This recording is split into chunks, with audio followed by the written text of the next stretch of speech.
के बाद बागेश्वर के गैर सनातनियों के नो एंट्री वाले फरमान के बाद घमासान भी मचा हुआ है और सियासत भी जमकर हो रही है। लेकिन अब आपको ग्राफिक्स के माध्यम से कुछ डिटेल्स महाकुंभ को लेकर दे देते हैं। 13 जनवरी से महाकुंभ की शुरुआत हो रही है। हिंदू धर्म में महाकुंभ का विशेष महत्व होता है, बहुत महत्व इसका माना जाता है। लाखों करोड़ों हिंदू जो है इसमें शामिल होते हैं, भीड़ यहाँ पहुंचती है। इसके अलावा महाकुंभ में स्नान का विशेष तौर पर महत्व होता है। ये माना जाता है कि जो स्नान कर लेता है महाकुंभ में उसकी जो तमाम मनोकामना है वो पूर्ण हो जाती है। 40 करोड़ से ज्यादा लोगों के आने का अनुमान जताया गया है। इस बार महाकुंभ में दुनिया भर से लोग पहुंचते हैं, यानी कि यहाँ भारत से ही नहीं विदेशों से भी लोग पहुंचते हैं महाकुंभ में शामिल होने के लिए।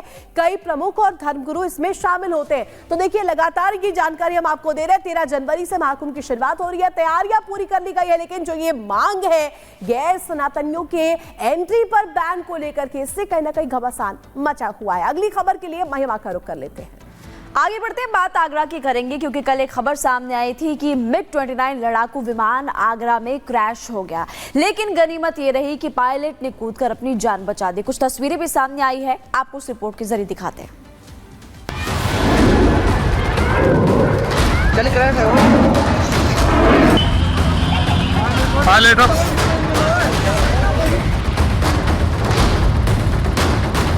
आगरा में उस वक्त हड़कंप मच गया जब एयरफोर्स का MiG-29 फाइटर जेट हादसे का शिकार हो गया।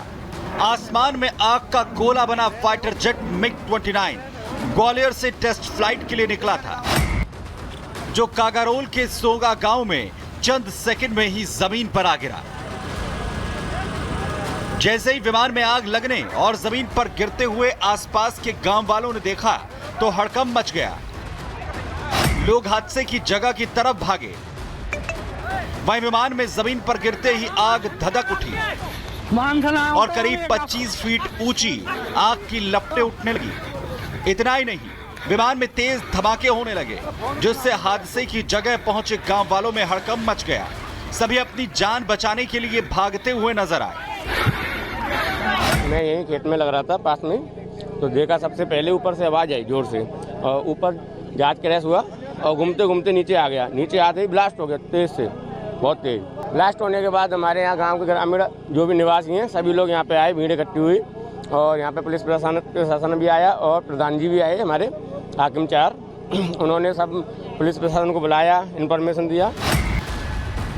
दरअसल MiG-29 टेस्ट फ्लाइट के लिए निकला था। ग्वालियर से MiG-29 ने उड़ान भरी थी। तकनीकी खामी की वजहों से विमान में आग लग गई। जिस दौरान ये घटना हुई उस वक्त विमान में 2 पायलट मौजूद थे। दोनों पायलटों ने सूझबूझ दिखाते हुए विमान को खुली जगह पर ले गए। दोनों पायलटों ने यहां पर खुद को इजेक्ट किया। दोनों पायलट सुरक्षित बताए जा रहे हैं और उनका अस्पताल में इलाज चल रहा है। वहीं हादसे के बाद विमान का मलबा हादसे वाली जगह पर करीब 1 किलोमीटर तक फैल गया। विमान हादसे की जानकारी तुरंत फायर ब्रिगेड को दी गई, जिसके बाद मौके पर पहुंची फायर ब्रिगेड की टीम ने आग पर काबू पाया। वहीं हादसे की जानकारी सोशल मीडिया एक्स पर एयरफोर्स ने साझा की और बताया कि दोनों पायलटों ने सूझबूझ से न सिर्फ खाली जगह पर विमान को क्रैश करवाया, वहीं दोनों पायलट खुद को वक्त रहते विमान से निकालने में भी कामयाब रहे और हादसे से कुछ दूरी पर पैराशूट की मदद से लैंड किया। दोनों को अस्पताल में भर्ती करवाया गया है, जहां दोनों का इलाज चल रहा है। हालांकि हादसे की वजह का अभी तक भी पता नहीं चल पाया है, जिसके लिए जांच के आदेश दिए गए हैं। वहीं MiG-29 बेहद शक्तिशाली विमानों में से एक है। दरअसल दुश्मन के विमान को देखकर 5 मिनट में टेक ऑफ करने की क्षमता MiG-29 में है। ये 2445 किलोमीटर प्रति घंटे की रफ्तार भर सकता है। 1430 किलोमीटर तक दुश्मन को मार गिराने में सक्षम है। 18,000 किलोग्राम वेट कैरी करने की क्षमता MiG-29 में है। एक बार उड़ान भरने के बाद ये 2000 किलोमीटर से भी ज्यादा की उड़ान भर सकता है। 1984 में रूस में निर्माण इसका किया गया था, जिसके बाद लगातार इसे अपग्रेड किया गया है। MiG-29 ने करगिल में भी 15,000 फीट की ऊंचाई पर पाकिस्तान की चौकियों को ध्वस्त कर दिया था। हालांकि MiG-29 भारत के काफी एडवांस फाइटर जेट में से एक है, लेकिन पिछले कुछ वक्त में जिस तरीके से इसमें हादसे हुए हैं तब से लगातार इसे लेकर सवाल उठ रहे हैं। साथ ही इस हादसे को लेकर भी जांच के आदेश दे दिए गए। Bureau report, Republic Bharat.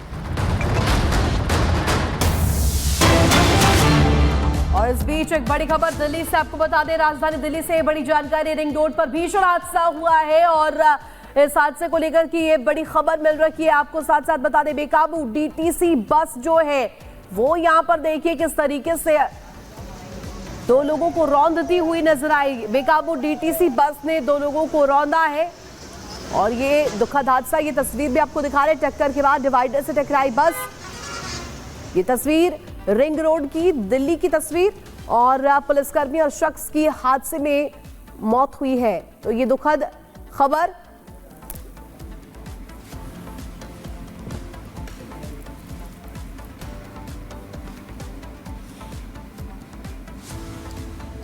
और चलिए आगे बढ़ते हैं। 2 मिनट में दुनिया के जरिए दुनिया भर की तमाम बड़ी खबरें अब आप तक पहुंचाएंगे।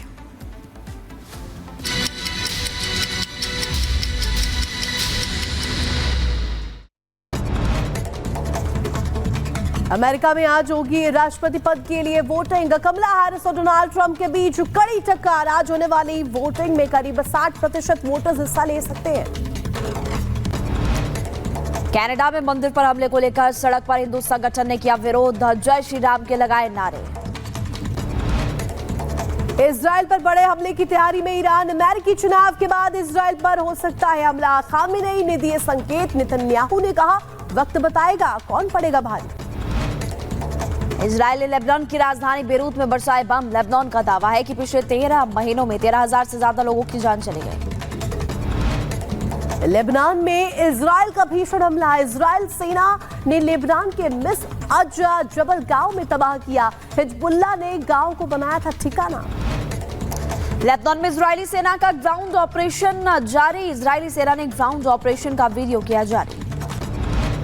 और वही स्पेन में मूसलाधार बारिश के बाद आई बाढ़ ने मचाई तबाही। अब तक 217 लोगों की हुई मौत। भारी बारिश में बार्सिलोना एयरपोर्ट डूबा। पुर्तगाल में दिखा तूफान का कहर। तूफान बारिश के बाद सड़कों पर आया सैलाब। चारों तरफ पानी का कब्जा। लुबियास में भी दिखा पैटी तूफान का असर। बारिश के बाद कई जगहों पर आई बाढ़। उफान पर नदियां और नाले। मॉस्को में राष्ट्रपति पुतिन ने उत्तर कोरिया के राजनयिक चोई से मुलाकात की। उत्तर कोरिया से यूक्रेन के खिलाफ लड़ने के लिए रूस में 10,000 सैनिकों को तैनात किया गया।